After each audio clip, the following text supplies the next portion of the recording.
You know, we may have started with a mistake, but at least now, we're choosing what's right. It's not a perfect story, but it's ours, and I wouldn't trade it for anything. Dear Amihan Stories presents Unexpected Baby with Mr. Pilot, written by Ate Samuha, 21. Don't worry, I'll take full responsibility for all of this. Mga katagang narinig ni Zerena mula sa mahimbing niyang pagkakatulog bago siya naalimpungatan. Inaantok pa ang kanyang buong sistema. Kinusot-kusot niya ang mga mata. Agad siya napabalikwas ng bangon nang mapagtantong hindi iyon ang silid kung saan siya naka-check-in. Hindi hamak na mas malaki ang hotel room na yon. Wait, what happened? Nagpapanik na siya. Pilit inaalala ang nangyari sa kanya noong nagdaang gabi. Inilibot niyang paningin sa buong kwarto. Where am I? Tanong niya sa sarili bago napalunok at matapang na sinilip ang katawan sa ilalim ng kumot. No, it can't be. Ilang beses siyang umiling.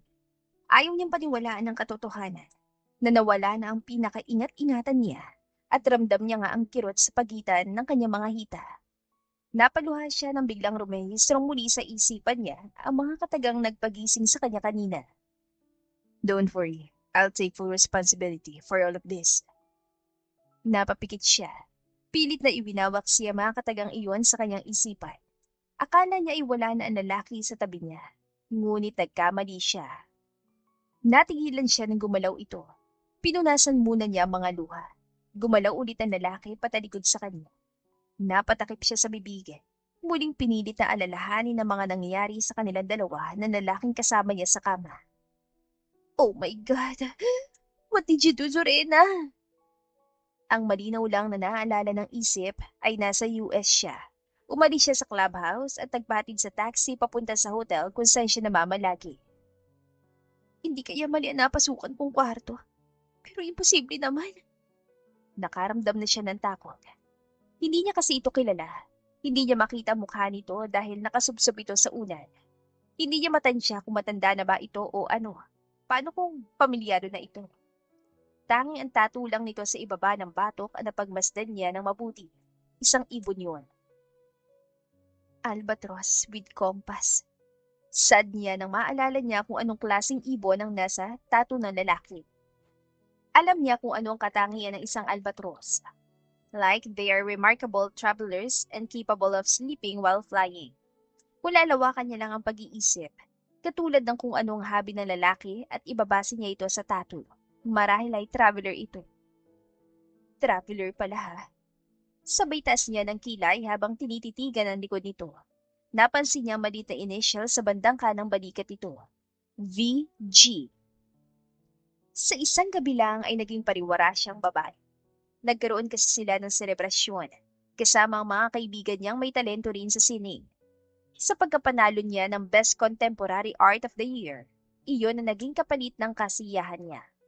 Nang mahimasmasan siya, ay tumulong muli ang luha niya. Pinunasan niya yon. Ayaw niyang umiyak, pero tila may sariling mundo ang kanyang mga luha. Kusa iyon dumadalo. Dahan-dahan niyang iginalaw ang dalawang binti. Ouch! Mahina niyang daig. Ramdam niya ang pagod at ang sakit ng ulo na parang minamartilyo, pati ng bugbog na pakiramdam ng kanyang katawan. Nanginginig man ang kanyang mga tuhod, ay sinubukan niyang tumayo. Wala siyang sinayang na sandali. Agad niyang dinampot ang mga damit niyang nagkalat sa sahig. Pagkatapos ay mabilis niyang sinuot ang mga iyon, bago nagmamadaling tinungo ang pinto. Sorry, Mami. Sorry, Daddy. Dismayadong saad niya.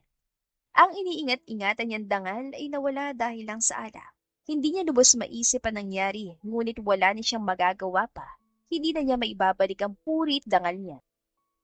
Isang sulya pang ibinigay ni Zorena sa lalaki. Bago niya dahan-dahang binuksan ang pinto na silid at mabilis na lumabas. Hindi na siya muling lumingon sa kwartong iyon. Hindi na rin niya sinuri kung tama ba ang silid na napasukan niya. Sa takot, taas noon na lamang siya naglakad, palayo. Ang tanging gusto niya ng umagang yon ay makalis agad sa lugar na iyon at makauwi sa Pilipinas. Ibaon sa limot ang hindi inaasahang pangyayari sa kanyang buhay.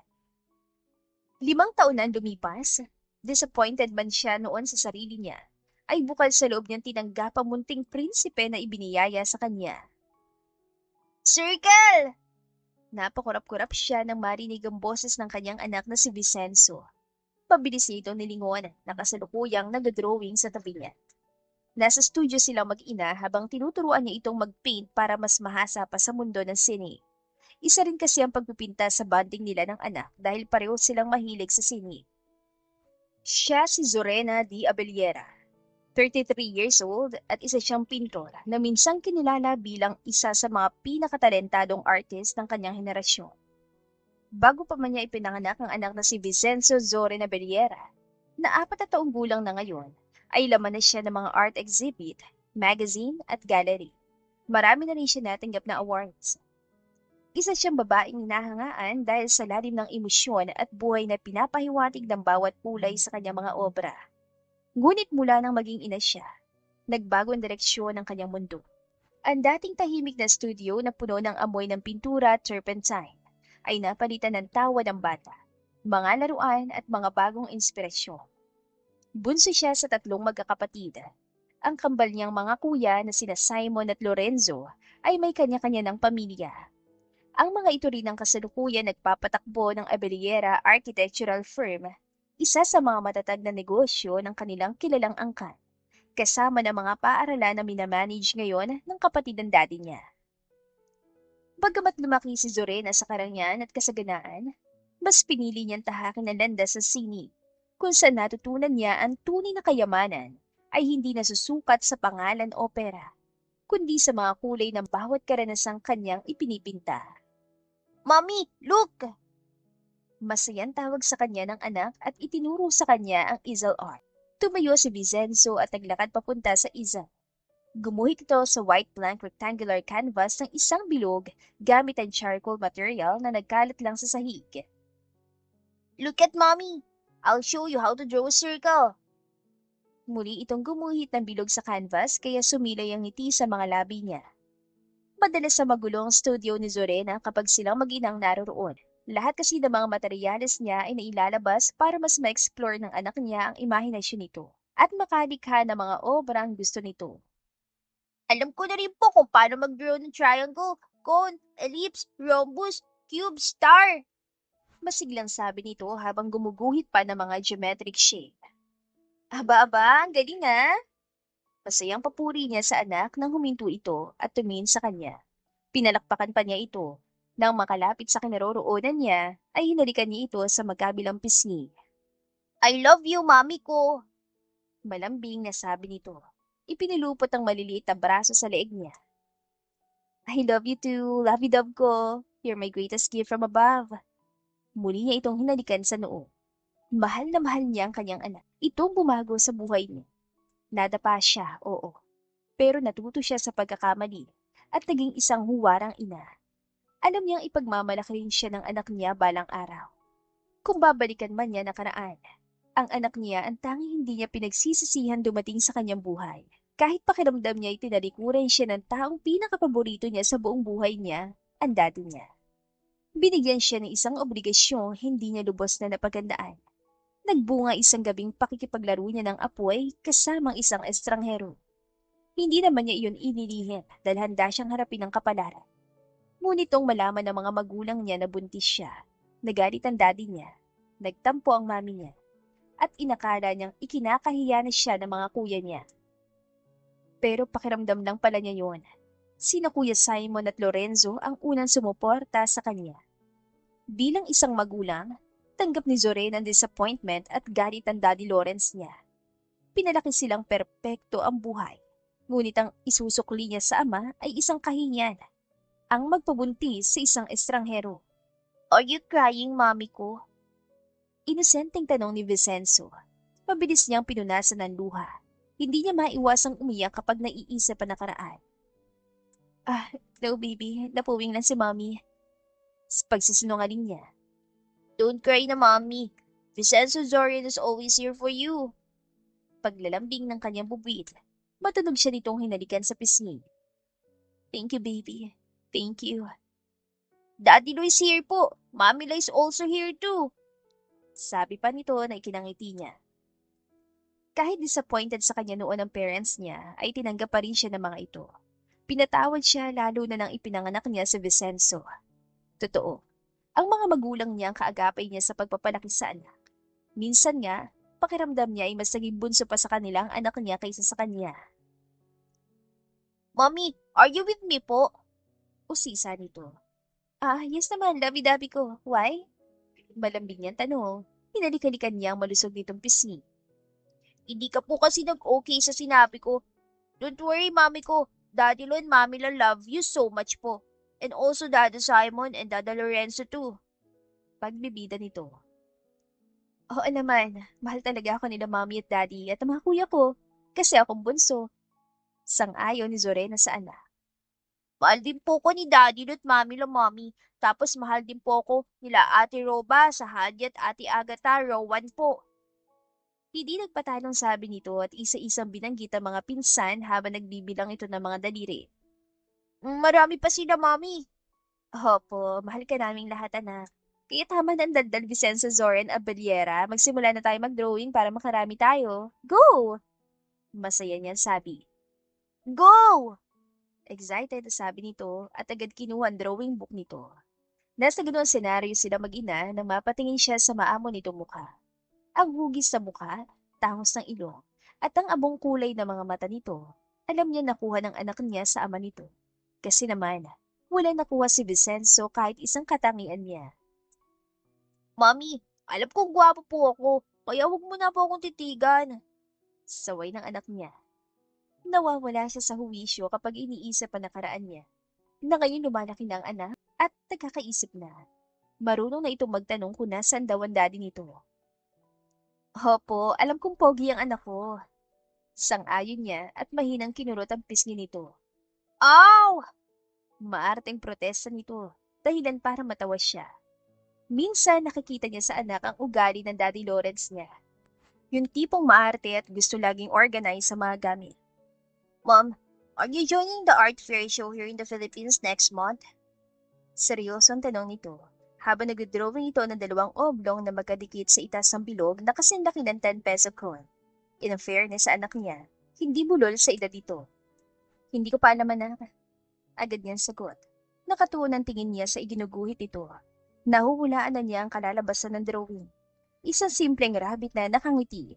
Can we join mami ko? Tanong ulit ni Vicenzo, puno ng pag-asa sa boses. Hindi agad nakasagot si Zorena.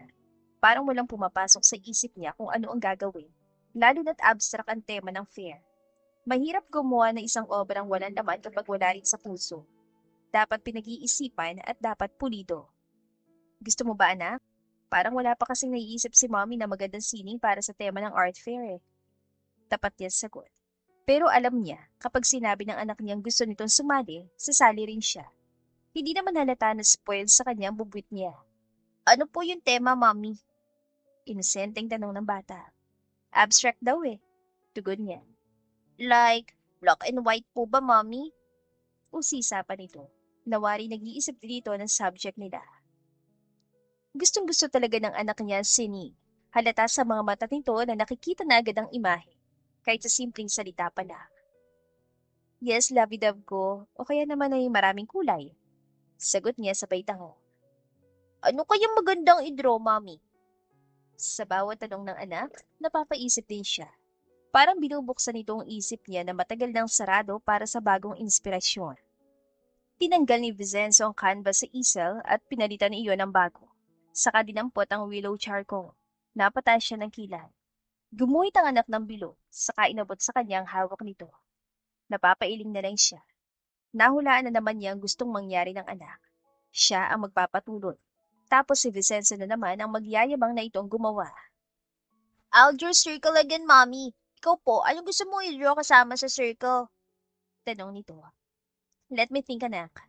Sagot niya sabay kibit-balikan. Ay, gusto ko pong pumunta sa art fair, Mommy. Gusto ko pong makita yung mga nakadisplay. Kasama na yung art mo po.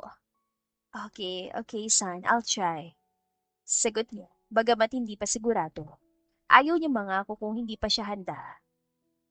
Okay po, Mommy. Natahimik ito. Hindi niya alam kung nalungkot ba ito o simpleng tumanggap lang sa sinabi niyang susubukan niya. Ginulo niya ang buhok ni Vincenzo at tumingin sa canvas. Habang nakatitig siya, unti-unti siya nakaramdam ng inspirasyon na parang gusto niyang bumalik sa dati. Nang bigla na lang sumigaw si Vincenzo. Mommy, look! Mom, may pumasok na bird, oh! Dumapo sa bintana ang ibon at sa isang iglap, bumalik sa alaala ni Zorena ang estrangherong ama ni Vincenzo. Albatros, with compass. Bulong niya nang wala sa sarili. Tama, albatros. Napapitik pa siya sa daliri. Ang ganda ng bird, mommy!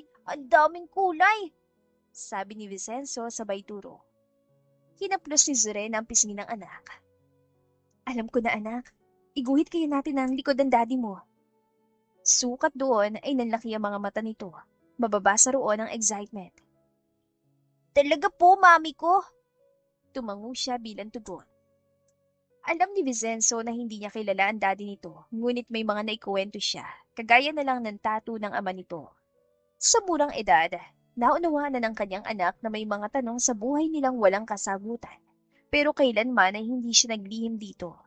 Ang tanging pagkakakilanlan lang nila sa lalaki ay yung tattoo nito sa likod, isang albatros na may kompas. Abstract man, silhouette art, black and white back body, albatross with compass. Banggit niya. Ngayon ay puno ng determinasyon. Kaya niyang iguhit yun dahil hindi lang yun simpleng sining, iyon ay isang alaala na nakaraan. Sige po, mami. Tutulungan po kita. Ako po mag-aabot ng charcoal materials. Masiglang sagot ito. Wala pa man ay excited na ang bulinggit. Aba, gusto mo iambag talaga ah. Salamat anak. I love you so much. Pinupog niya ito ng halik sa mukha na ikinabungis-ngis nito. Oo naman po, mami. Magaling kaya ako. Hindi na natapos ang bata ang sasabihin dahil biglang bumukas ang pinto ng studio. Tita Zorena, Vincenzo! Masiglang tawag ng kambal na anak ng Kuya Simon niya. Ate Sahadia, Ate Roba! Masayang batiri ni Vincenzo at mabilis itong tumayo, patakbo lumapit sa mga pinsan na nakatayo sa bungad ng pinto. Liit-liit mo pa din, Vincenzo. Kaya pa kitang buhati, no? Natawa siya na makita na binuhat ang pamangkin niya ang kanyang anak. Paano naman, maliit pa talaga si Vincenzo kumpara sa pinsan nitong kambal na 1 taon ng tanda na ng mga ito. Isama pa na malusog si Sahadia, mas malaki pa nga ito sa atin itong si Roba. Ibinaling niya sa ibang direksyon ng kanyang paningin. Napansin niyang sumilip ang daddy niya. Agad siyang tumayo at nilapitan ito. Daddy, bati niya may dala itong pizza. Naalala niya tuloy yung mga panahong galit pa ito sa kanya. Yung tipong hindi siya kinakausap at itinuturing lang siya na parang hangin. Bilang anak, masakit yun. Pero tinanggap niya. Iyon ang kabayaran ng pagkakamaling nagawa niya. Ngunit ngayon, nang tuluyan siyang mapatawad at muling tanggapin ng pamilya, ramdam niyang mas tumibay ang pundasyon nila bilang magkakapatid at ang relasyon nilang mag-ama. Siyempre, lalo na sa mami niya. Magmerienda muna tayo na. Mamaya na yung pagdodrawing. Aya ni Daddy Lawrence at ginalo pa ang buhok niya. Napangiti siya sa ginawa nito. Sige po, Dada. Tita Zorena, pinapatawag po kayo ni Daddy kaya hindi na po kami kumatok ni Ate Roba. Sorry po kung nagulat naman kayo. Singit ang cute si Sahadia sabay hagik-hik. Bagya siyang yumuko, marahan na pinisilang matambok nitong pisngi. Sus, maliit na bagay yan, my dear niece. Malambing niyang usala. So, shall we? Sa garden tayo. Sabad naman ng kanyang ama saka umakbay sa kanya. Let's go, twins. Vincenzo. Yes po, Daddy Lo. Chorus ng 3 bata. Sabay-sabay na silang nagtungo sa hardin. Pagdating nila doon ay nagulat siya na makitang abala si Kuya Lorenzo sa pag-ayos ng mesa, habang si Kuya Simon naman ay nagbubuhat ng mga upuan. Where's Mommy? Tanong niya habang nagmamasid sa paligid. In the kitchen, kasama mga ate mo. Sagot ng Kuya Lorenzo niya. Ang tinutukoy nitong mga ate ay ang 2 sister-in-law niya.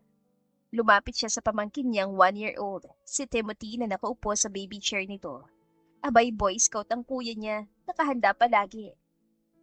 Si Rowan po, Kuya Uno. Usisa niya sa isa pa niyang nakatatandang kapatid. Nasa ilalim ng saya ng kanyang ina. Tugon nito na ikinatawad niya. Tumango-tango na lang siya at yumakap na mahigpit sa daddy niya. Masaya siya ngayon dahil kumpleto na naman sila. So sinadya talaga silang puntahan ng pamilya niya. At sa sandaling yun, naniniwala siyang totoo ang kasabihan. Family is where life begins and love never ends.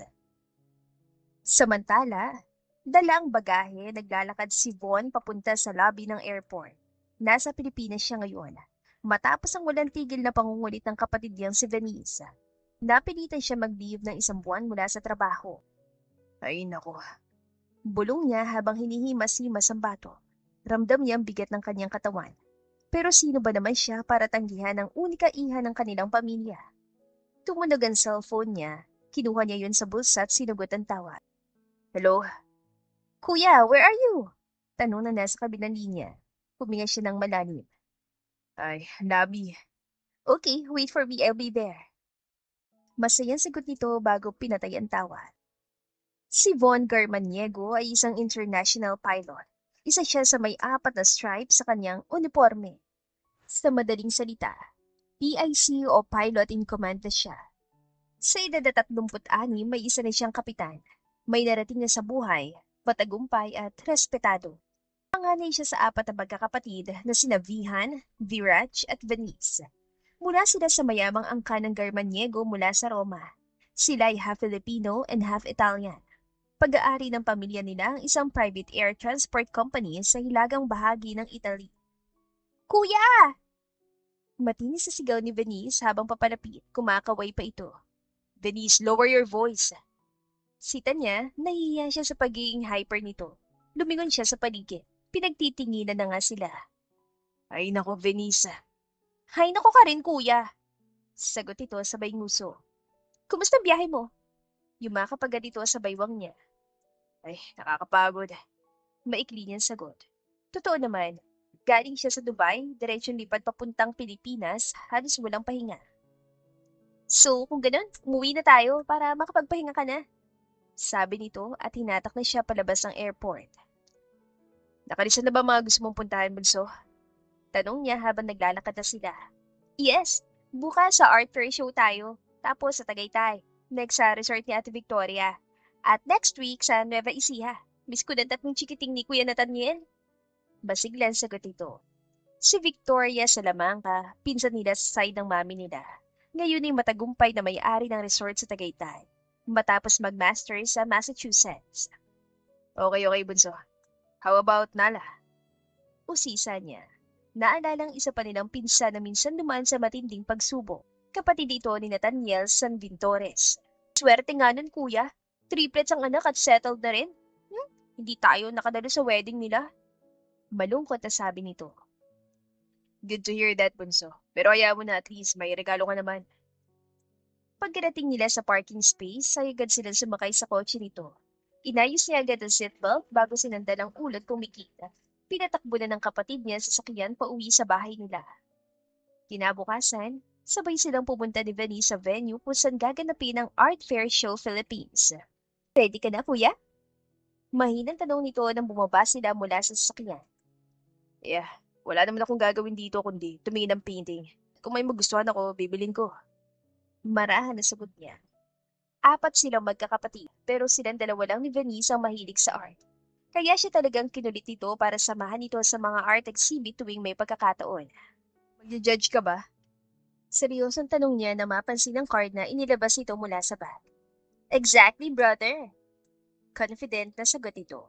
Nauna na ito naglakad papasok, kaya sumunod na lang siya. Sinalubong agad ang kapatid niya ng isang babaeng naka-uniform. Malamang organizer iyon ng event. Binati nito si Venice at inabutan pa ng bouquet. Kuya, maglibot-libot ka muna ha. Sasama lang ako sa kanila. Paalam nito, tumango lang siya. Namamangha na siya agad sa mga nakadisplay na obra. Plano talaga niyang bumili ng painting bilang dagdag sa collection niya sa bahay. Ang huli niyang bili 5 taon na nakalipas. Ang madalas sa painting na nabibili niya ay may initial na ZDA. Sa pagkakaalam niya ay sikat na pintor iyon dito sa Pilipinas. Pero hindi siya nagkakaroon ng pagkakataon na makita ito ng personal. Medyo pribado rin ang artist na yun. Vicenzo anak, dito ka lang muna ha. Restroom lang si mommy. Sige po, mami ko. Huwag kang aalis ha, babalik agad ako. Diyan lang ako oh. Napatigil siya sa paglalakad na marinig ang boses na nag-uusap. Lilingon sana siya pero napatitig siya sa isang painting sa tabi niya. Kumunot ang noon niya. Lumapit siya para mas makita iyon na maayos. Impossible. Bulong niya. Nakita niya kasi ang initials niya sa gilid ng obra. Iba pa sa initial ni ZDA. Bago pa siya tuluyang makapag-isip, hinatak ng isang munting kamay ang laylayan ng coat niya. Tumingin siya sa pababa. Isang batang lalaki. Mga 4 na taong gulang ang edad o pataas kung hindi siya nagkakamali. Nakangiti ito. That's my daddy. Are you one of the judges here po? Tanong ng bata. What? What did you say? Hindi makapaniwala si Von sa tinuran nito. I said, that's my daddy. Ulit ng bata. Dahan-dahan pang pagbigkas. Daddy? Pabulong niyang tanong. Oo nga po sir, daddy ko po, kulit naman eh. Sagot nito, parang napapagod sa kanya na magpaliwanag. Pare siyang binuhusan ng malamig na tubig. Alam niyang walang ibang nagmamay-ari ng tattoo niya dahil design niya yon. Malakas ang kutob niya na likod niya ang nasa painting. Naroon ang initial niya. Subalit ano ba itong pinagsasabi ng bata? At paano naman siya magkakaanak? Wala pa siyang asawa. Naputol ang pag-iisip niya na muli itong magsalita. Gawa po yan ng mami namin. Ginuhit namin ang likod ni daddy gamit ang charcoal. Tagal po namin ginawa yan. Nice po ba, sir? Yes. It was nice, baby. Very nice. Nauutal niya sagot. Pero totoo yun. Maganda talaga ang obra. Kung siya magja-judge, siguradong panalo ang gawa ng mag-ina. Yes! Sabi ko na nga, be. Kaya kapag ikaw po judge, panalo na po kami. Tili ng bata, sabay abot ng lollipop. Para po sa inyo, suhol po. Napaaling siya sa inaasam nito. Natutuwa rin siya. Hindi naman ako judge, kiddo. Bumibili ako ng art dito. Anya. Sayang naman po. Gusto ko manalo ang mami ko. Sabi nito sabay snap ng daliri at binawi ang lollipop na kukunin na sana niya. Kuya, you're here pala. Napatigil si Vinny sa pagsasalita nang mapatingin nito sa painting. Wow! Ikaw to! Sabi nito, lumapit palalo. Abstract man silhouette art. Kuya, ang galing! Yung tattoo mo sa likod, ginawang obra. Grabe, parang buhay ah. Ikaw naman siguro ito, di ba? Mangangatwiran sana siya pero sumikit na naman ang bubwi. Hi, miss. Are you one of the judges here po? Napabaling dito ang kapatid niya. Ilang beses pa nga napukurap. Bago nag-usisa. Yes, kiddo. Why?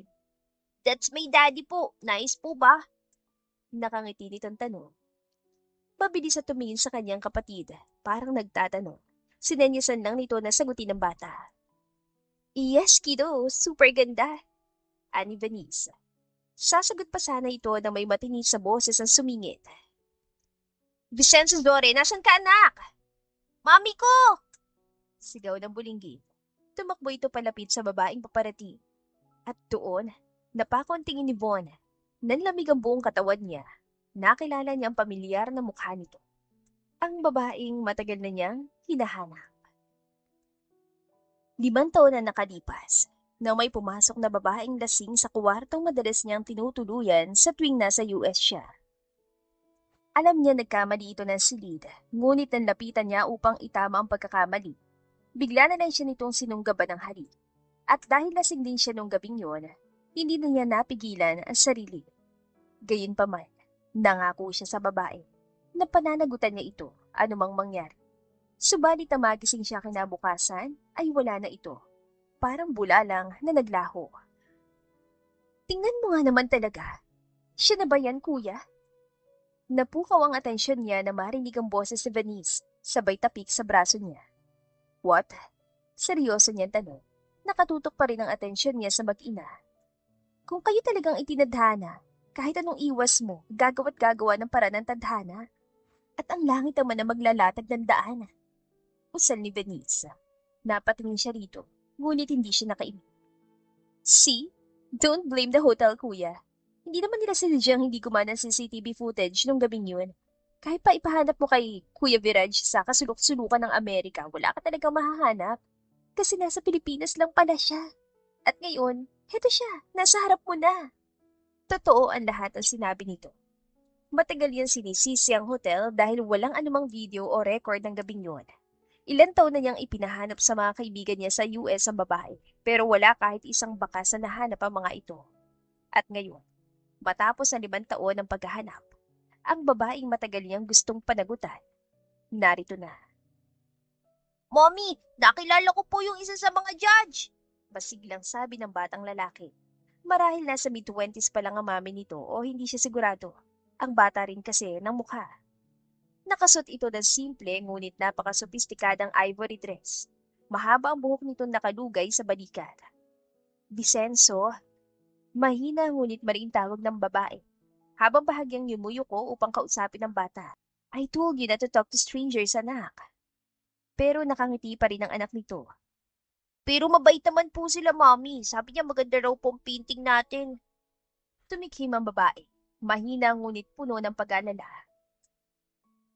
Kahit ganun, anak, hindi mo pa rin alam kung sino sila. Hindi lahat ng nakangiti mabait. Tumango ang bata, bahagyang yumuko, pero hindi nito binitiwan ang kamay ng ina. Sorry po, Mami. Wika nito halos pabulong. Okay, just don't do it again, ha? Pinaplos pa nito ang buhok ng bubuit. She's beautiful. Mahina niya nasabi. Kung siya may-ari nitong painting, kuya, so siya na ba talagang hinahanap mo? Usisa ng kapatid niya. Nasa tono nito ang excitement. Hindi sumagot si Von. Sa halip, bahagyang lumanlam ang kanyang mga mata. Dumampi sa balat ng babae ang liwanag mula sa mga ilaw ng art fair. Para itong kumikinang. Parang hindi ito kabilang sa mundong yon, kundi sa sining na nakapaligid sa kanila. She looks like someone who paints light itself. Pulong niya. You and your metaphors, kuya. Siguro, belas ka na. Magpakilala ka na. Pag-uudyok nito sa kanya. That's my plan, Vanessa. Sagot niya. Dahan-dahan ang ngiti. Hindi inaalis ang tingin sa babae. She doesn't look like a stranger. She looks like a story I've already read before. What I never finished. Nagtama ang paningin nila at sa isang iglap, tila nahipnotismo siya ng babae. Hindi siya makakilos. Para bang huminto ang mundo sa pagitan nila at ang tanging maririnig niya ay ang mabilis sa pintig ng sarili niyang puso. Mom, yun po sila oh! Turo ng bata sa kanila. Hinila nito ang ina. Hi, sorry po sa kakulitan ng anak ko. Wika nito. Mas napatunayan niya na ito nga ang babaeng nakasama niya. Hindi niya makakalimutan ang malamyos na boses nito. Hello, no, it's okay. Mabait ang anak mo. Miss? Wika naman ang kapatid niya. I'm Zorena de Abeliera. And this is my son, Vicenzo Zoren. Isa talaga kayo sa judge? Tanong ng babae. Zorena. Mahina sambit niya sa pangalan nito, ngunit tila narinig iyon ng babae. Napatingin na naman ito sa kanya. Ang mga mata ay mababakasan ng pagtataka at nandoon ang tila gulat na reaksyon nito. I'm Venice Germaniego.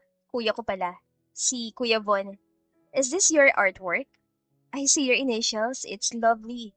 You're so talented for creating something like this. So far, this is the most unique piece na nakita ko rito sa art fair. Mahabang usal ng kapatid niya. Oh, wow, thank you. Nakangiting sabi ni Zorena. Matanong ko lang, ano o sino bang inspirasyon mo sa likod ng art na yan? Usisa ni Venice. Hinayaan niya itong kausapin ng magandang babae. Miski siya ay gustong malaman ang tungkol sa bagay na yon. Saglit na natahimik ang babae bago ngumiti. Ang anak ko. Wika nito sa kalmadong tinig. Lahat ng ginagawa ko sa kanya umiikot. Napatingin siya sa bata. Ang lapad-lapad ang ngiti ng bata habang nakatingala sa ina. Tila proud na proud din ito. Malaki ang pasasalamat ko sa taong dahilan kung bakit ko kasama ngayon ang anak ko. Mas lalong nagulo ang sistema ni Von. Ang puso niya ay bumilis ang pintig. Ganun ba? Pero may kakilala ko, meron siyang tattoo na ganyan. Kasi siya mismo ang gumuhit niyan at nagbigay sa artist. Meaning, ang tattoo niya ay para lang sa kanya. Anang kapatid niya. Marahan niya itong si Nico. Ayaw niyang biglain ng babaeng kaharap niya. Really? Kilala mo siya? Nabibiglang tanong ng babae. Kitang-kita niyang paghigpit ang hawak nito sa kamay ng anak. Yes, I met him in the US. Ani Vanice. Tumikim siya upang pigilan na ito, dahilan para mapatingin na naman sa kanya ang babae. Kilala niyo po ang daddy ko? Sino po siya kung ganon? Inosenteng tanong ng bata. Nasa timbre ng boses nito na tila nasasabik na makilala ang ama nito. Matiim na tinitigan niya ang mukha ni Vicenzo. Hindi may pagkakaila na kamukhang kamukha niya ito. Isa pa, kakaiba ang pakiramdam niya rito. Para pa nga siyang kakapusin ng hininga. Isama pang kulay ng mga mata nito. Lovey Dove, don't expect too much, okay? She might be talking about someone else. Mahinahon na paliwanag nito sa bata. Pati siya'y nadadala sa malambing nitong boses. We won't know for sure unless we see him po, Mami. Giit naman ng bata. Pakiramdam niya ay may malamig na kamay ang humahaplo sa kanyang dibdib. Vicenzo, baby. Tila maiiyak na ang babae para sa anak nito. I haven't lost hope yet, Mommy. You said we'll still find Daddy if fate allows it, and I always pray for that. Matapang na wika ng bata. Natuwa si Von dahil napaka-mature at positive mag-isip ng bata. Halitang magandang pagpapalaki sa bulinggid. Banayad ang tinig, mahinahon magsalita, at bawat salitang binibitawan ay may pag-asa. Sa murang edad, malinaw na malawak ng pangunawa nito. Hindi ito katulad ng karaniwang bata na madaling sumuko o magreklamo. Sa halip, nanatili itong magalang, mahinahon at puno ng pananalig. Tinignan ni Von ang babaeng nagngangalang Zorena. Hindi niya nararamdaman na isa lang itong estranghera. Hindi pa naman niya ito lubos sa kilala, ay mataas ng respeto at paghanga niya rito. Napakatalino mo naman, baby. Mabait si Papa God sa mga batang mababait din. Kung iisa man na lalaking kilala natin, magkikita pa rin kayo. The man I know is an international pilot. A pilot in command. Usal ni Venice, namangha lalo ang bata. Wow! Sana po makilala ko na siya agad. Tuwan-tuwan sabi nito, napayaka pa sa ina. Gusto niya sabihin na agad ang totoo, pero kailangan niya na muna ng confirmation bago niya gawin ang mga plano niya. Muli siyang tumikim upang makuha niyang atensyon ng mga ito. So, would it be possible for me to buy your art, Miss Abellera? Tanong niya. Diretso nang tinitigan ng mga mata nito. Hindi niya alam kung kasal na ba ito o ano. Napatingin siya sa kamay ng babae. Bahagyang tumaas ang sulok ng mga labi niya. Hindi niya akalain na gagawin niya yon. Ang tignan kung may wedding ring ba ito. Sorry kasi not for sale ito eh. Nag-aalangan na sabi nito. Napatingin pa sa anak. Gusto ko po kasi ibigay kay Daddy yung painting na yan if ever po na magkikita na kami. Pagdaday na ng bata. Pigil na ni Von ang mapangiti. I might not be able to have it today, but it seems it was meant for me after all. Bulong niya sa sarili. Ewan ba niya kung bakit bigla ay buo ng araw niya. Hindi niya talaga pagsisisihan na sumama sa nakababata niyang kapatid. But meron pa naman ako ibang painting sa studio ko. Baka wika nito. Okay, sasama ako sa inyo. Walang pag-aalinlangan na sabi niya. Bagya pa napasingap ang babae na kalaunan ay napangitirin. Pasimple siyang napahawak sa dibdib na parang sasabog na sa lakas ng kabo. Naging abnormal na rin yata ang heartbeat niya. Nagulat pa siya nang humawak sa dalawa niyang daliri si Vicenzo. Nang tignan niya ito ay nakatingala sa kanya, matamis pang ngiti. Sana po, marami kang magugustuhan. Para po maraming pera mami ko at hahanapin namin sa US si Daddy. Hyper na sigaw nito. Sa sinabi ng bata ay hindi niya napigilan na maawa. Don't tell me, naghihirap ang maging ako rito sa Pilipinas. Wala sa sarili niyang tanong, kumuyom ang kamao niya. Aalis tayo after ng art fair. Casual na sabi ni Zarena. Right? Magja-judge pa pala ako. At ngayon, bibigyan ko ng perfect score ang mami mo. Ana ang kapatid niya. Napapalakpak ang bata. Thank you po! Thank you! Here po lollipop for you, ate ganda! Sigaw ng bata, sabay abot ng lollipop. Napahagikik si Venice. Tuwan-tuwa rin kay Vicenzo. Call me Aunt Venice from now on, baby. Anito. Hindi na nga siya humiwalay sa mag-ina hanggang sa matapos ang art fair. Nakuha ni Zorena ang first place na alam niyang deserve nito. At ang naisip niya kanina na baka naghihirap ang kanyang mag-ina ay napatunayan niyang hindi totoo. Meron itong puting Honda Civic na sasakyan, bagong-bago pa. Samantala'y dinala ni Zorena sina Venice at Von sa kanyang art studio para makapili ng painting. Tahimik ang lugar. Amoy pintura at linseed oil ang paligid. Sa mga dingding, nakasabit ang iba't ibang obra na siya mismo ang gumawa. Mula sa mga abstract hanggang sa mga portrait na halatang pinagdaanan ng oras at emosyon. Habang paikot-ikot ang magkapatid, halatang namangha ang mga ito sa galing niya. Ang ganda talaga, wika ni Venice. Hindi naman niya maiwasang mapansin si Von, matangkad, maayos manamit, at may tindig na halatang sanay magdala ng sarili. Matikas ang panga, maamo ang mga mata, matangos din ang ilong, at sa bawat ngiti ay may bahagyang karisma na mahirap ipaliwanag. Malapad ang balikat nito, at kahit simple lang ang kilos, may autoridad na presensya nito. Higit sa lahat, may kakaibang pamilyaridad sa likod nito. Ang paraan ng pagtayo, ng pagyuko ng ulo habang pinagmamasdan ng isang painting. Tila may bahagi ng nakaraan na biglang nabuhay sa isipan ni Zorena. Ang gwapo niya talaga. At grabe ang lakas ng sex appeal niya. Mahina niyang sabi. Tumikim siya upang kunin ang atensyon ng magkapatid. Magtingin-tingin lang kayo yan ha. Maghahanda lang ako ng maiinom. By the way, anong gusto niyo? Juice or coffee? Nakangiting binalingan siya ni Venice. Coffee na lang, Miss Zorena. Tinanguan niya ito. Sunod niyan tinignan si Von. Nakasuksok ang magkabila nitong kamay sa bulsa ng pantalon. Mr. Von, how about you? Pukaw niya sa atensyon ng lalaki. Agad itong sinalubong ang mga mata niya. Kakaiba ito kung makatingin. Kanina pa nga niyang nararamdaman na mabilis sa pintig ng puso niya. Ang weird lang din kasi pamilyar talaga ito sa kanya. Coffee will do, miss. Tugon ito. Alright, dito lang po kayo. Vicenzo, ikaw muna bahala sa kanila anak ha? Anya sa anak na napatango-tango naman. Nagtungo na sa mini kitchen niya si Zorena. 2 palapag lang ang art studio niya, ngunit malaki at malawak iyon.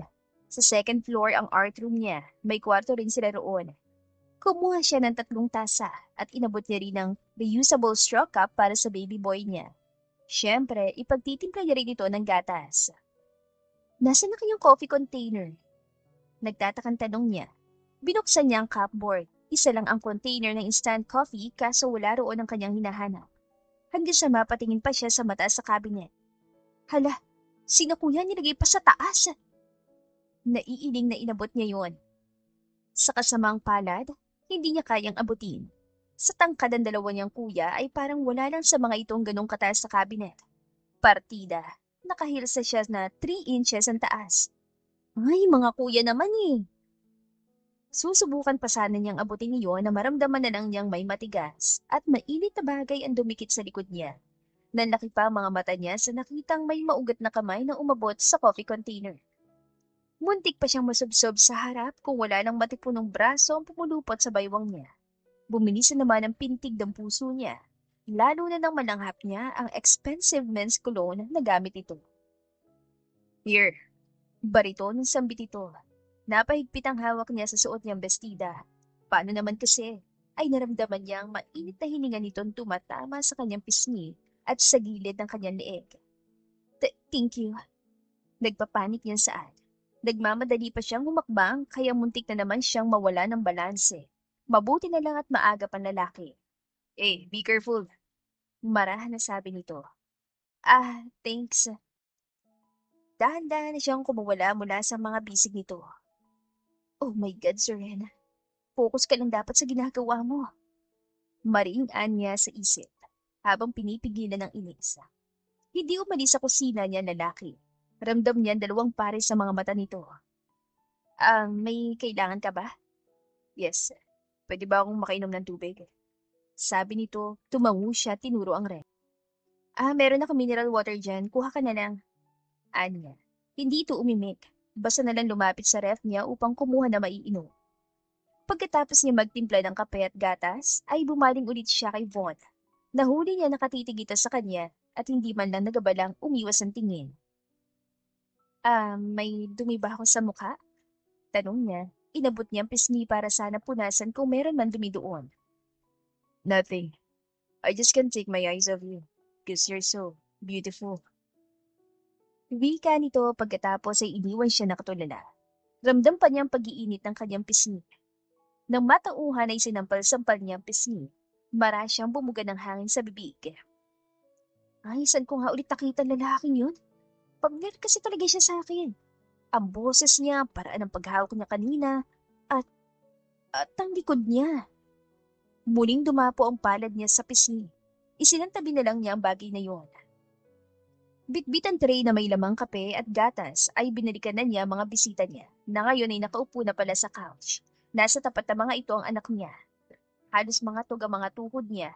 Nakatingin na naman kasi sa kanya si Von. Mabuti na lang at maayos siya na ibaba ang tray sa center table.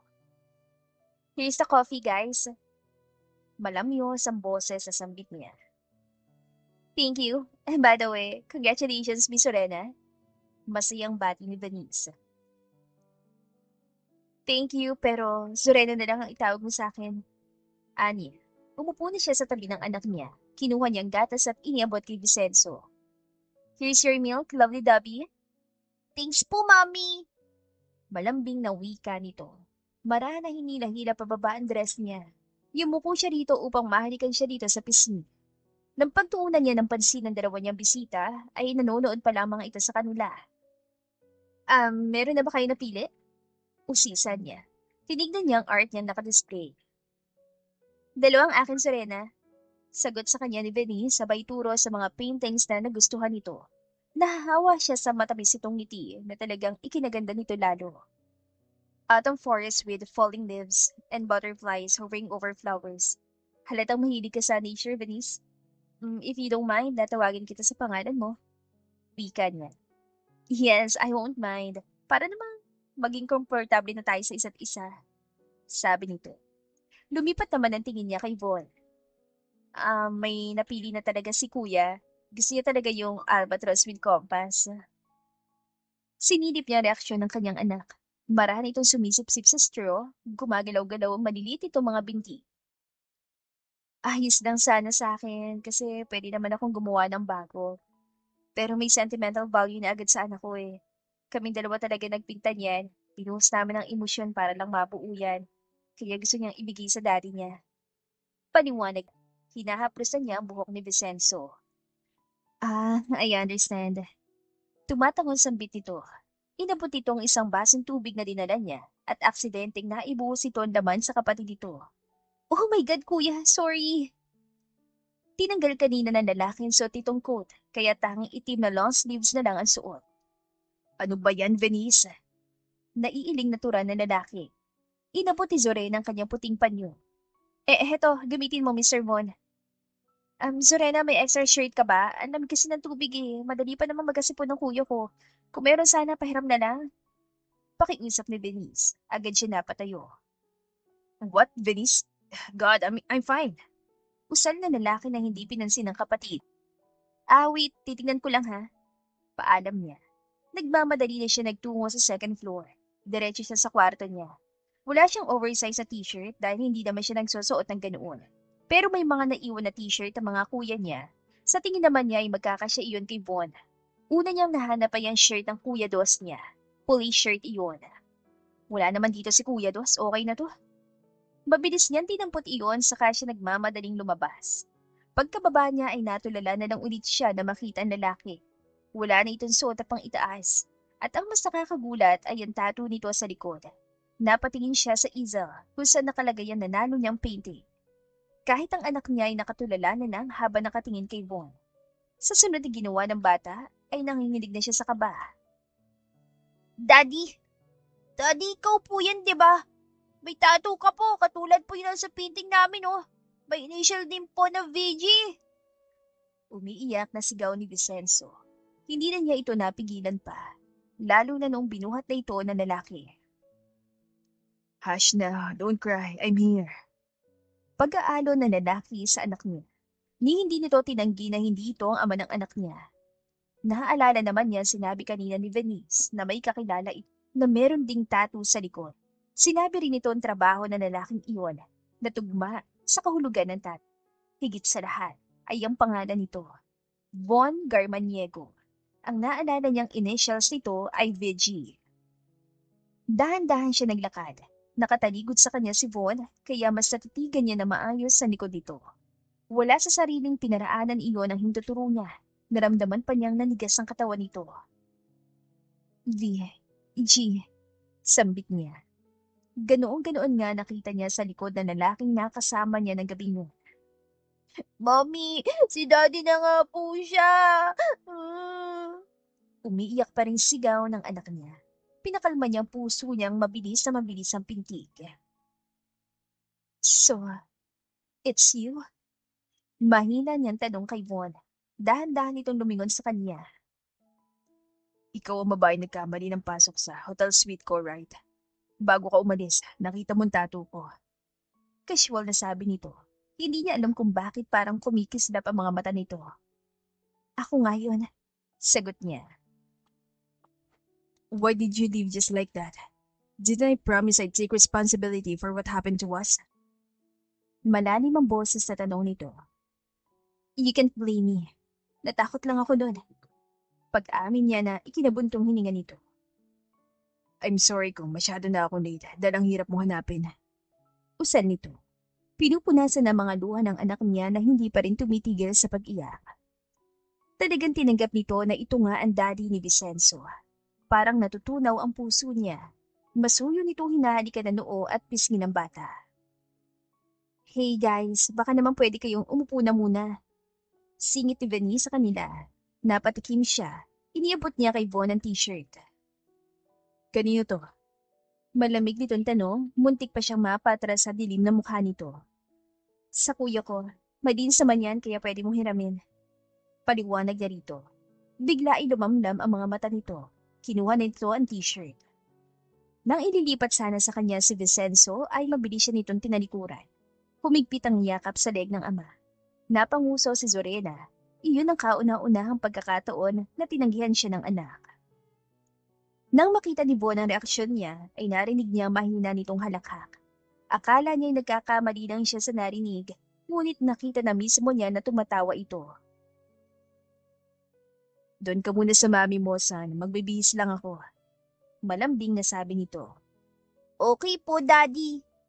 Masunuri na sabi ng bubuita. Ito na rin na naglahad ng maliliit nito mga braso sa kanya.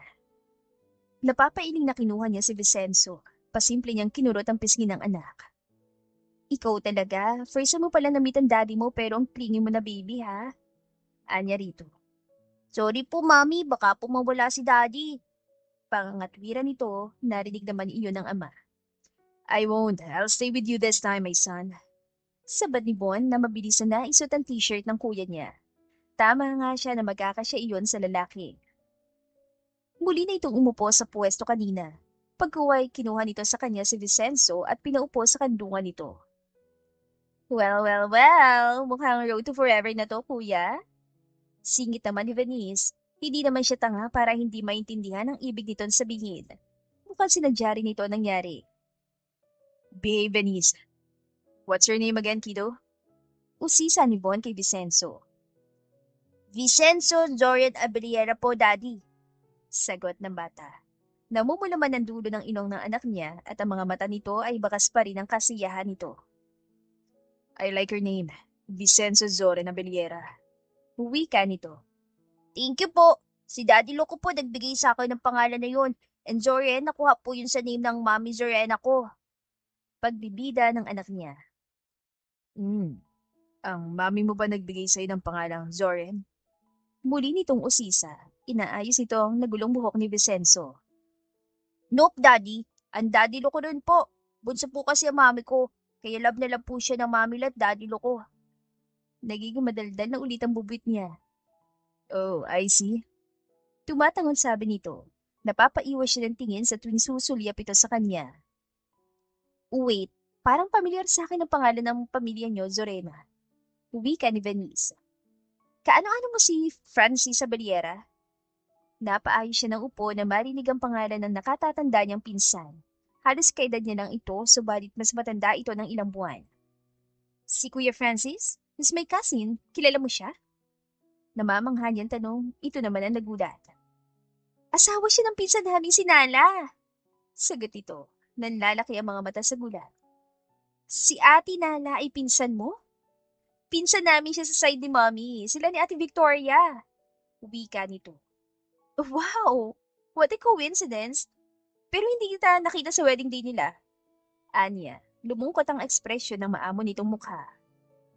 Oh, yeah. Sobrang busy ko kasi noon. Hindi ko agad at sikas ang schedule ko sa US.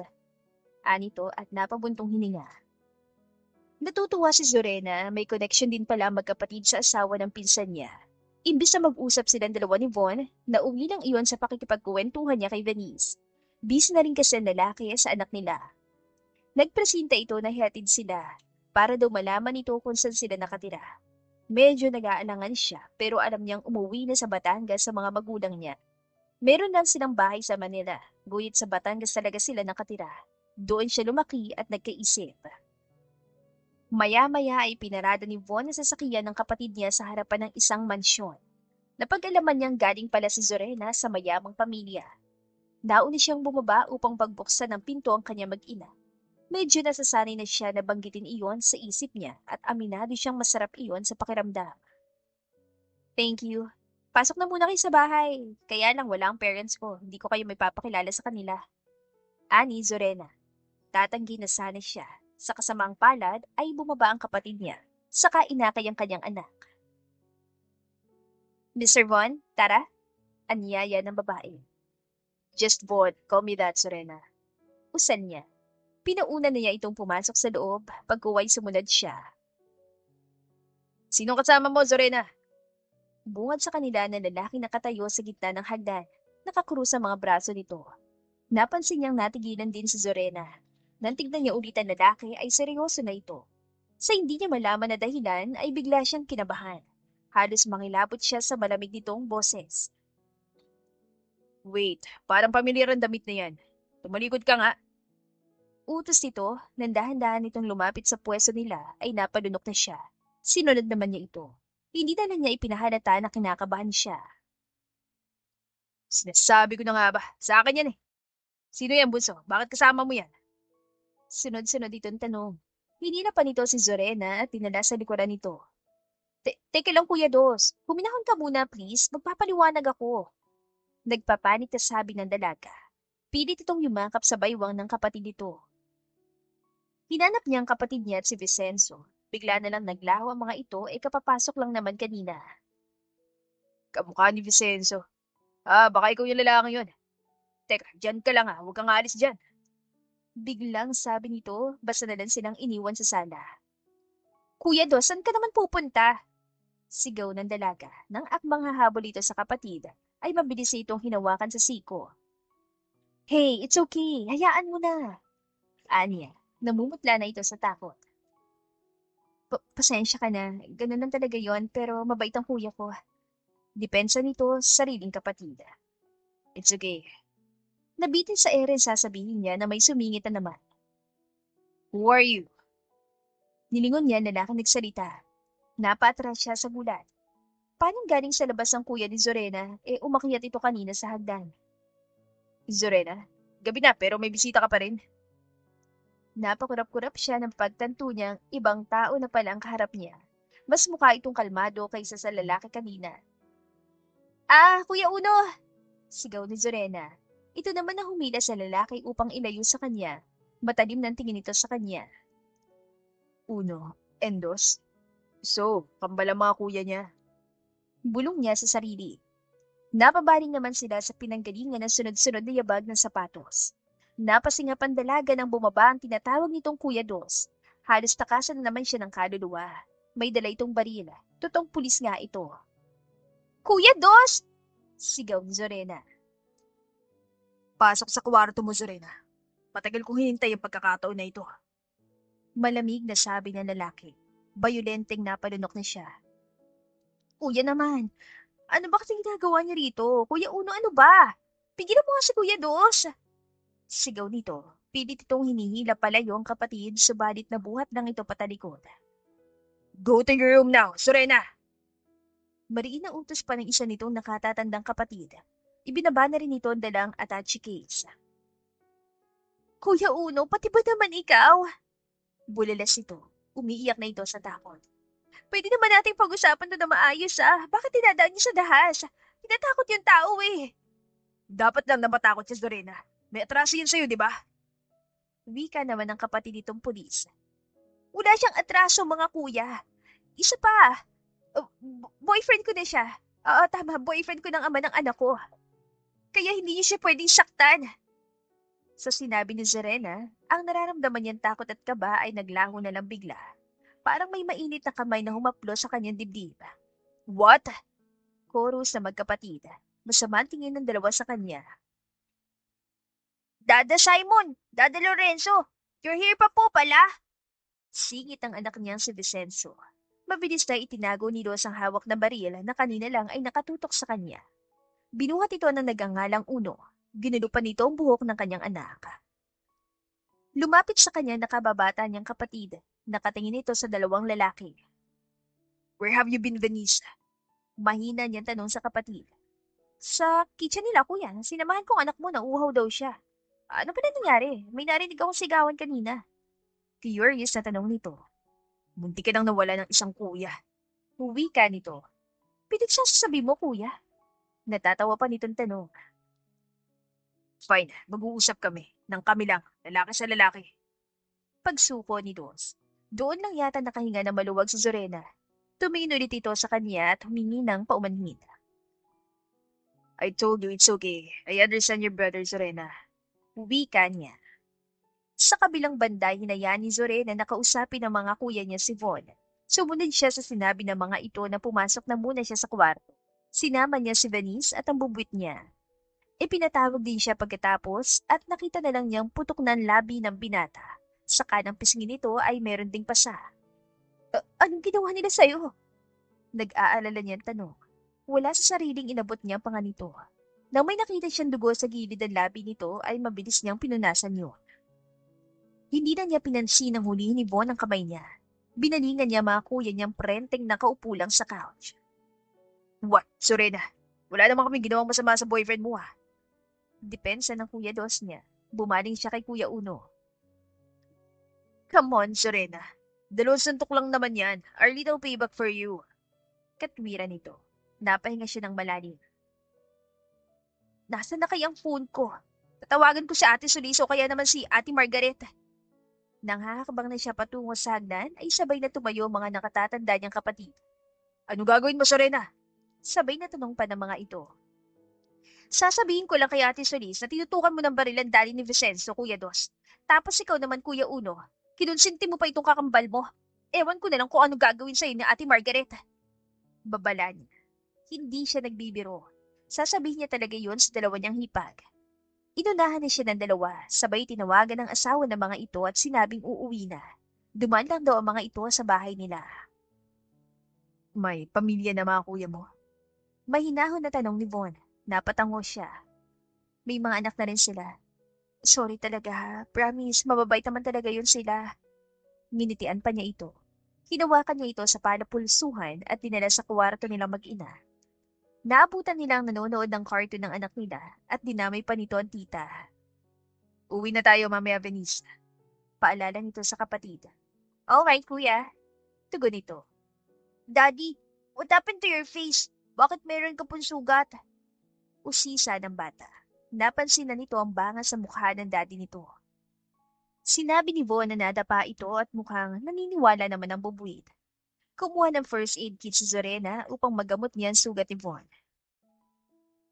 So, you're my girlfriend now? Out of nowhere na tanong nito, muntik pa siyang masamid sa sarili niya laway. Kumislot ang dibdib niya. Pilit na nga niyang kinakalimutan ang sinabi niya kanina pero pinalala na naman ito. Sinabi ko lang yun dahil natakot ako. Nakanguso niyan sambit. Why, wala ka bang tiwala sa mga kuya mo? Do you think kaya akong patay ng kuya mong pulis? Usisa nito, kalmado ang boses. Overprotective sila sa akin. Hindi mo pa namimit ang dalawa kong nakatatandang pinsan. Ako na kasi ang bunso sa pamilya namin at babae pa ako. How about you? Hindi ka ba natakot? Muntik mo nang mamit si San Pedro.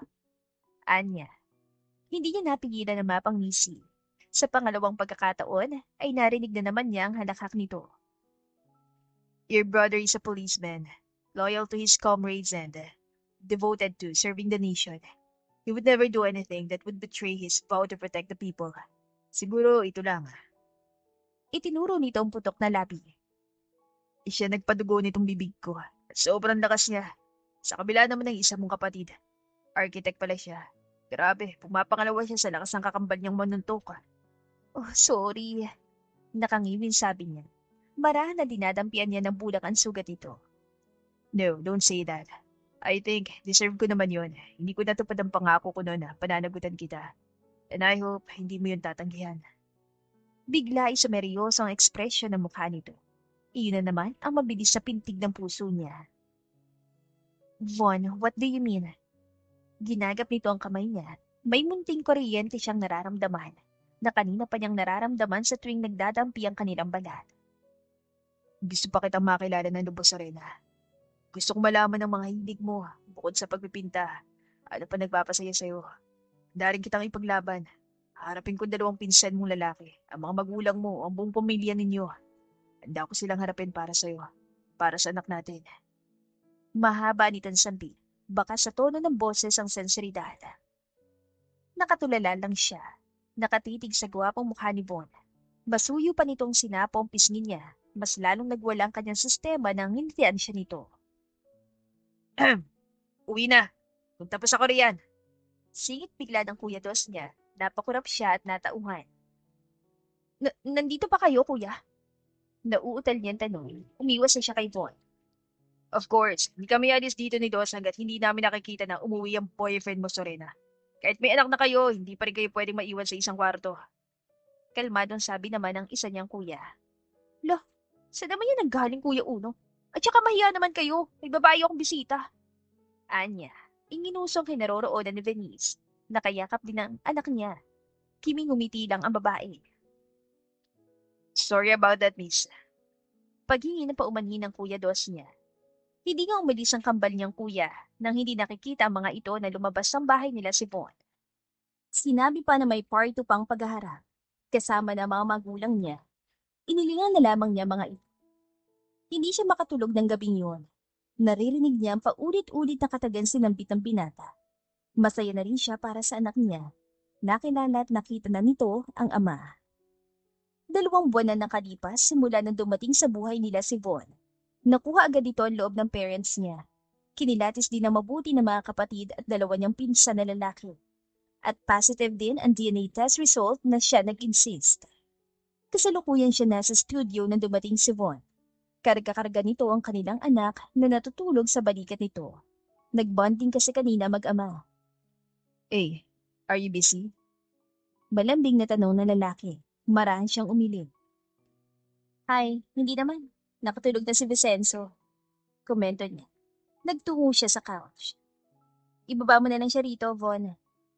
Sumunod naman ito at maingat na inihiga sa couch ang kanilang anak. Daddy, sambit ng bata. Nagkatinginan silang 2. Mahina ring natawa kalaunan. Dah, hanggang sa pagtulog tinatawag ka. Naiiling niyang usa. Hinaplos niya ang buhok ng anak. Kumunatan noon niya na maglakad ito palabas. Nagtataka man siya kung bakit bigla itong lumabas ay bumalik na lang siya sa ginagawa niya. Akala nga niya ay hindi na ito babalik pa. Ramia, tawag nito. Automatikong naramdaman niya ang pag-iinit ng magkabila niyang pisngi. Kinarir kasi ng binatan sinabi niya noon sa mga kuya niya na boyfriend niya ito. Kaya kahit ngayon pa lang nila kinikilala ang isa't isa, ay napunta agad sila sa level na magkasintahan. Napuno na ng bulaklak ang studio ko, Mr. Pilot. Pwede na nga maging flower shop to. Nakangiti niyang wika. Madalas siya nitong dinadalhan ng bulaklak. Kung hindi ito nagbibigay ay pinapadeliver pa. Kung malakak ito, nilapitan siya at masuyong hinalikan sa pisngi.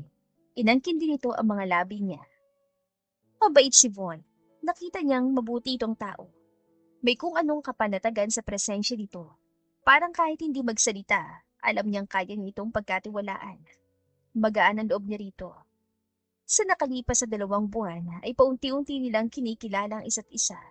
Nalaman niyang half Filipino at half Italian ito. I'm your client now, Karamiya.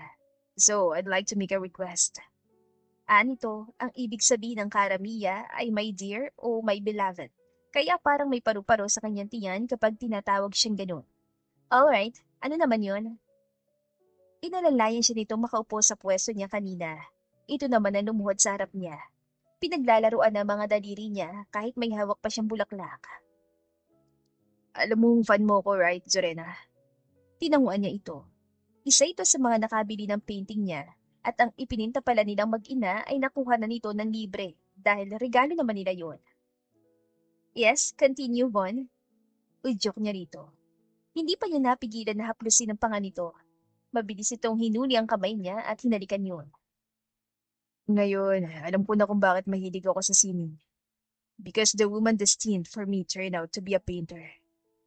Tila proud na sabi nito. Pigil na pigil niya mapangiti. Natutuwa kasi siya. Wala talagang araw na hindi siya nito napapasaya. Kahit sa simpleng bagay lang. Iya, tugon niya. So, nakita ko lang ito sa internet. Can I request a body painting? Tanong nito. Napatango agad siya. May mga ganoon naman talaga kung gugustuhin ng client niya. Sure, kailan mo gusto? Para pagandaan ko. Napatas ang kilay niya na makita na kaloloko nitong ngisi. Hoy, ano naman ang iniisip mo? Maingat itong hinila ang braso niya. Naramdaman niya mainit itong hininga sa kanyang punong tainga. You'd better get ready, Karamiya. Because the body painting I'm requesting involves the two of us. Bulong nito.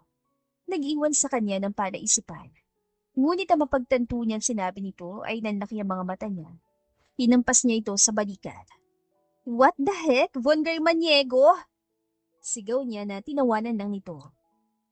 Ang tinutukoy nito ay isang uri ng sining kung saan ang katawan ng subject ang nagiging canvas ng bawat kulay. Sa bawat pagpahid ng pintura, sumasabay ang tibok ng puso. Isang sining na humahalo sa init ng emosyon at sa bugso ng damdamin. Hindi yung ganoong kadali, Von. Tinatampal lang niya ang bibig nito. Hinahayaan lang siya nitong gawin yon hanggang sa ipatong nitong ulo sa kanyang hita. Of course, after our wedding, Karamiya, excited ka yata? Anito. Mariin niyang pinisilang matangos itong ilong. Dinamay mo pa ako, Von? Bulyaw niya sa nobyo. Nang tanggalin nito ang kamay niya sa ilong nito, ay dinakot niya ang buhok nito at sinabunutan. Hindi na rin ito tumigil sa katatawa. Napahinto lang siya sa ginagawa na marinig ang maliit na tinig ng kanyang anak. Mommy, Daddy, what happened po? Bakit ang ingay niyo? Yan, nagising ng anak mo. You and that dirty mind, Von Garmaniego. Masungit na sigaw niya. Can you blame me? You make me feel things I never thought I could. Every day, I fall deeper for you, my Zorena. Malambing na sabi nito bago tumayo at nilapitan ang anak nila. Sorry, my boy. Nagising ka namin ni Mommy. It's okay po. Mabait na tugon ng bubuit. Napatingin ito sa kanya. Mommy, are you sick? Bakit ka po namula? Mabilis at nakpa ni Zorena magkabila niyang pisngi nang mapatingin siya kay Von at nakangisi ito. Wala anak. Okay lang si Mommy. Anya. Pinukulan niya na masamang tingin ng daddy nito. Vicenzo, anong gusto mo? Baby brother or baby sister? Walang pakundangan na tanong nito sa kanilang anak. Nanlaki ang mga mata niya. Von! Nagmamadali niya nilapitan ng kanyang mag-ama. Kinurot niya ang tagalira nito. Gusto ko po ng baby sister, daddy. Pwede rin po baby brother. Or both. Inosenteng request ng bubuit. Wow, gusto niya ng kambal, Karamiya. May lahi naman kayong kambal, di ba? Hirit nito. Maririnig sa apat na sulok ang malakas sa tawa nito, na sa huli ay nauwi sa kulitan nila. Upang makilala ng buong pamilya si Von, ay napagpasyan din ng mga magulang ni Zorena na magkita-kita sila sa Batangas. Pag-aari ng pamilya nila isang private resort doon. Hapon na sila na makarating. Hindi lang silang naroon. Lahat yata ng Abelillera ay pumunta. Isa pa'y nakatira sa Batangas ang tita at tito niya. Nagpahinga agad siya at ang kanilang anak ay kasama ng mga pinsan nito. Naalimpungatan siya na maramdaman niyang malambot na bagay sa pisngi niya. Minsan pang kumiskis iyon sa tungki ng kanyang ilong. Wake up, Karamiya. Bulong nito malapit sa kanyang tainga. Doon na siya tuluyan nagising. Pagmulat niya ay sinalubong siya nito ng mariin na halik. Tila may sariling isip ang mga braso niya na pumulupot sa leeg ni Von. Nagtagal pa iyon ng ilang minuto bago siya hinalikan sa noo. Ay, gabi na. Humihikab niyang tanong na mapansin ng bintana. Nakabukas iyon kaya nakita niyang madilim na sa labas. Yes, let's go. Kakain na tayo ng hapunan. Anyaya nito. Inalalayan ni siya makabangon. Magpapalit lang ako ng damit. Anya, sinuklay-suklay pa niyang buhok gamit ang daliri niya. Here, Karamiya, wear this. Ibinigay nito sa kanya ang halter dress na kulay bida. Nanlaki pa mga mata niya. Ang damit na yon ay kapareho ng damit na sinuot niya nung una nilang pagkikita sa US. Binili mo ba yan, Von? Namamangha niyang tanong. Yes, naalala ko na ganito ang suot mo nun. Nakangiting usan nito. Alright, Mr. Pilot. Thanks. Anya. Hinila niya laylahin ng suot itong itim na long sleeve. Yumuko naman sa kanya nobyo. Hahalikan niya sana ito sa pisngi. Kaso, sinadya nitong salubungin ng mga labi niya. Kinabig pa nito ang batok niya at marahan ng gumalaw ang labi nito. Nagpadala siya ng ilang sandali bago niya itinulak ang matigas nitong dibdib. Ang hilig mo sa kiss, magbibihis muna ako. Paalam niya. Hindi pa siya nito pinakawanan dahil may pahabol pang halik sa sentido niya. Pagkatapos niya magbihis, ay magkahawa kamay sila lumabas sa cabin. Wala siyang makapanakabaha dahil kasama naman niya nobyo. Lingit sa kaalaman ni Zorena ay hindi lang siya ipapakilala sa pamilya ni Von. Dahil sa gabing yon ay hiningi nito ang mga kamay niya. Lumuhod dito sa harapan niya na saksi ang kanyang pamilya. Ikinasal sina Von at Zorena makalipas ang ilang buwan. Ginawa ang kasal sa pribadong resort ng pamilya Abeliera. Kasalukuyan naman silang nasa Hawaii para sa honeymoon nila. You know, we may have started with a mistake, but at least now, we're choosing what's right. It's not a perfect story, but it's ours, and I wouldn't trade it for anything. Nakangiting sambit ni Zorena. Yakap-yakap siya ng asawa mula sa likod. And it's not that hard to love each other. As long as we trust each other, everything else will fall into place. We've already been through the hardest part. What's ahead can only be better. Wika naman ito, sabay halik sa pisngi niya. I love you, Von. I love you too, Karamiya. More than I ever thought I could love anyone. I love you, Vincenzo Zoren too. Sabi nila, hindi raw natuturuan ng puso kung kailan at kanino iibig. Pero sa pagitan nila Von at Zoren, pinili nilang mahalin ang isa't isa. Hindi dahil sa pagkakataon, kundi dahil iyon ang tama para sa kanila. At kapag ang dalawang tao ay itinadhana, darating ang pag-ibig ng kusa. Walang pilit, walang alinlangan. Basta mangyayari na lang. May mga pagkakataong ipinaglalayo muna ng tadhana ang dalawang tao dahil hindi pa iyon ang tamang panahon. At baka hindi pa sila ang tamang tao para sa isa't isa. Hindi para wakasan ng kuwento, kundi upang ihanda sila sa tamang sandali. Darating ang oras na wala ng balakid, may kalayaan na, at walang sino mang makakahadlang sa pag-ibig na itinakda para sa kanila. The End.